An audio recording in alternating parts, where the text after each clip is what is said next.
Hey guys, welcome back to Poison. And Ivy. And we're here. It's a little breezy in the garage. Sorry if that picks up on the mics.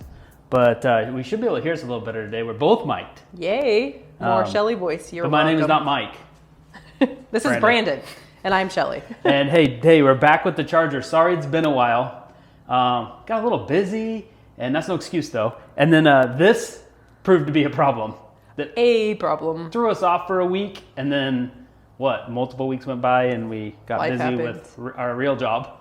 And also got a puppy, so that was a bit. Well, that was just the other day, but yeah. But we got a puppy.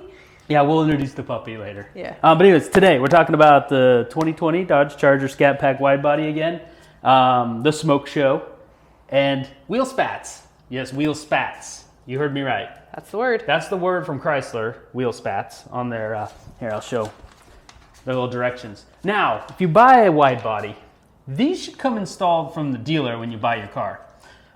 They forgot. I found these in the trunk. I didn't even know that this car had those until we were digging around the trunk. I'm like, look, they gave you like rock guards.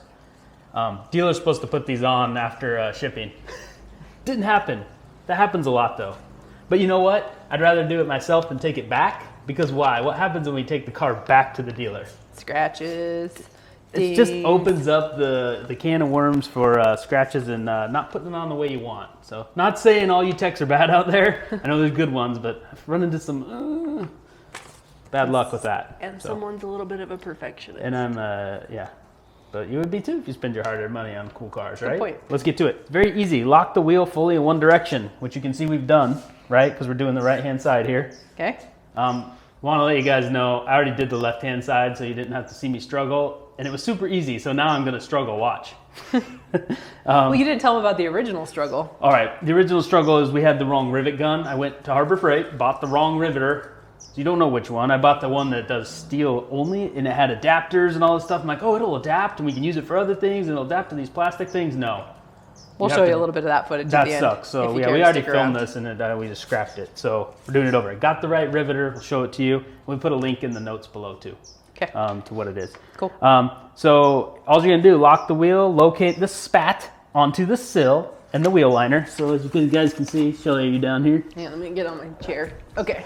So as you see this lip here, it just sits in this sill right here. So what we have to do is remove 1, 2, 3 of these little pop rivet things here. Okay. And then there's 2 more up here that are unused, just waiting for this sill, right? So there's 5 total. So we're gonna take these 3 out and then put in 5 of the plastic rivets. All right, let's do it. All right, it says install 5 plastic rivets through the spat into the seal and the wheel liner. And they have an order, A, B, C, D, E. I did not follow that. Really? So we're gonna pop these out. Sometimes you can do them with your fingers. Sometimes you need a screwdriver. Be careful by your wheels, guys. Now, why did you put the blue tape on the screwdriver? Well, it already is coming off a little bit. It's to prevent scratching. I don't really care if these get scratched, though. That's from a prior project. Okay, I'm just curious. I don't... See, there's one. I don't care if these get scratched. They're going in the trash. But I like to turn them so you don't have to pry this way, you know what I mean? Because you don't want to scratch this up. Now, for an average DIY guy, would he want to try this themselves? She want to try it themselves? Or would you say send it back to them? Yeah, you know what? If you're more comfortable, I mean, let your dealer do it. They're going to do it right. I was giving them a hard time. I just didn't want to go back.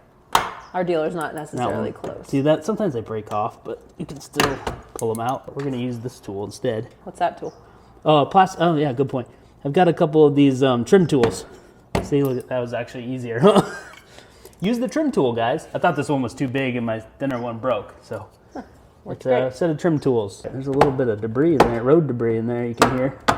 Kind of get that cleaned out. Okay, so now comes the easy part. Check this out, guys. Here's the riveter. It's nothing fancy. Harbor Freight, it's like 12 bucks or 15 bucks. The one I had before was more of the, handle shape down here, and it rotated, and I thought it was going to be all great. Oh, there's the last rivet I took out, see? Or that I popped in. So I thought it would work great, but it just did not want to fit the rivets that they give you. And then when you buy this thing, it comes with a bunch of plastic rivets too. So we don't need them. Chrysler did give us the rivets for the spat. So what you want to do, you want to test fit a little bit real quick here. Make sure it goes through this wheel liner, the sill, into the wheel liner, into the body. You know, just kind of make sure everything's, see that one wasn't quite lined up. I'm just gonna run them through like that, make sure it's all lined up.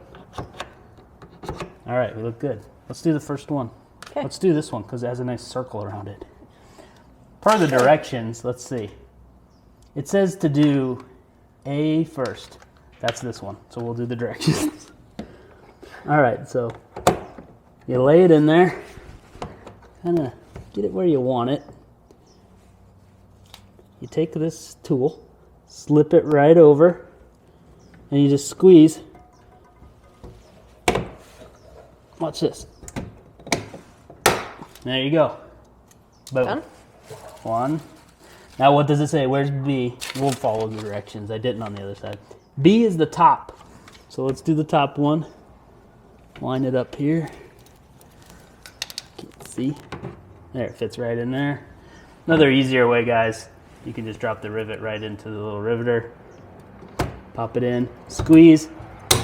Boom. Okay, my Dump turn. it out. I'll do it. All right, you get to do one, Shelly. Okay, can I do the middle?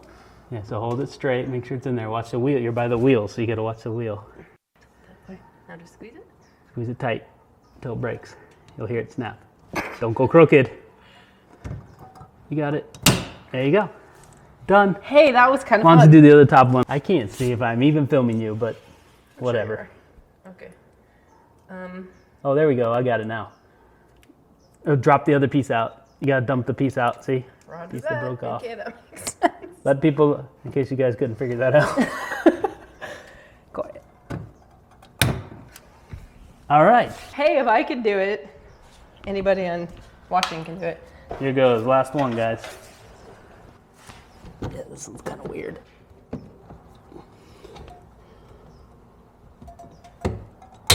Yeah, I'm going to go with it. It's a little crooked. And as you guys see why it was crooked, I can't go in straight because of the wheel, but I really don't want to take the wheel off. It's tight. If it loosens, we've got extra ones we could put on later. But look at that. Nice and tight. Not going anywhere. Good to go. Drop the piece out, and that's it, guys. Would you put them on a non-wide body, or are they just really specifically for the wide body? I think the reason they're doing it is because these wide tires are going to throw rocks and chip up all down your car. Really, that back, if you've ever noticed, that back fender flare gets a lot of brake dust and debris on it, all from this tire kicking it back. So this should help cut that down. So I'd say even on a non-wide body, or really on any car, it's not bad. Depends if you like the look or not. Here, maybe let's show them how it looks from the side, because they do stick out a little bit now. Okay, you want to adjust the wheel and then we'll show them? Oh, you don't need to show the wheel. Just like you can see, you just see, show how the flare kind of comes out. Yeah. I see what you're saying. Adjust the wheel so you can see the tire. Yeah. Squeak. Squeak. I actually like the way it looks. I think it looks cool. They probably could have given you a painted one to match, but nah, the black kind of blends in with the tire. yeah. I mean, it's kind of like mud flaps for your high-performance Charger. Yeah, guess so. Or Challenger. But anyways, again, you guys want to know the part number. This was, I guess, left-hand drive SRT NAFTA. I don't know. I'm just making that up. This is the kit number from, well, it was FCA when we got the car. It's now Stellantis. So I don't know if they still say FCA on it or not, but, and there's their really specific directions. All right. So there it is, guys. Thanks for watching. We appreciate you guys. If you enjoyed the video, please give us... Need me to take it Yeah, over? why don't you do it? If you enjoyed watching the video, please give us a like, subscribe. Ring the notification bell so you know when we put out new videos, and we promise to put them out quicker. Come back and check us out. We got lots of good stuff coming. Yeah. All right, guys. Appreciate you watching. I'm going to go throw these away. Okay. Later, guys. Hope that helps. Say bye. Bye.